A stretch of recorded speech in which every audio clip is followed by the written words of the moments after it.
స్తుతి స్తోత్రం హల్లెలూయా. మహోన్నతుడా యేసురాజా నీకే వందనాలయ్యా. ఈ రాత్రికాల సమయమున ఈ ప్రార్థనలో చిన్నపిల్లలందరినీ జ్ఞాపకం చేసుకొనుచున్నాను తండ్రి. ప్రభా, చిన్న బిడ్డలందరినీ నాయన మీరు ప్రత్యేకముగా దర్శించండి. ఆరోగ్యం క్షేమం మీరు అనుగ్రహించండి. ఎవరు ఎటువంటి బలహీనతలో ఉన్నా వారికి బలమును దయచేయండి.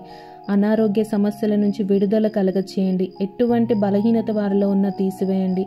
బలముతో నింపండి, శక్తితో నింపండి, ధైర్యముతో నింపండి అయ్యా. ప్రభా నీకే స్తోత్రములు నాయన. ప్రభు, వారు ఎటువంటి అనారోగ్య సమస్యతో బాధపడుతున్నా, అది జ్వరమైనా, నింబు వంటి సమస్య అయినా, బ్రీతింగ్ ప్రాబ్లమ్స్ అయినా, చిన్న బిడ్డల్లో ఎటువంటి అనారోగ్య పరిస్థితి ఉన్నా, వారు దెబ్బలు తగిలించుకున్నా, వాటన్నిటి నుంచి నాయన స్వస్థత శీఘ్రముగా అనుగ్రహించండి. సంపూర్ణముగా కాపాడి నాయన మీ కృపలో బలపరిచి మీ రెక్కల చాటున భద్రపరిచి క్షేమముగా ఉంచమని ప్రార్థిస్తూ ఈ రాత్రి కాల సమయమున వారందరికీ కూడా మంచి నిద్రను అనుగ్రహించమని ప్రార్థిస్తూ యేసయ్య నామమున అడుగుచున్నాను తండ్రి. ఆమేన్.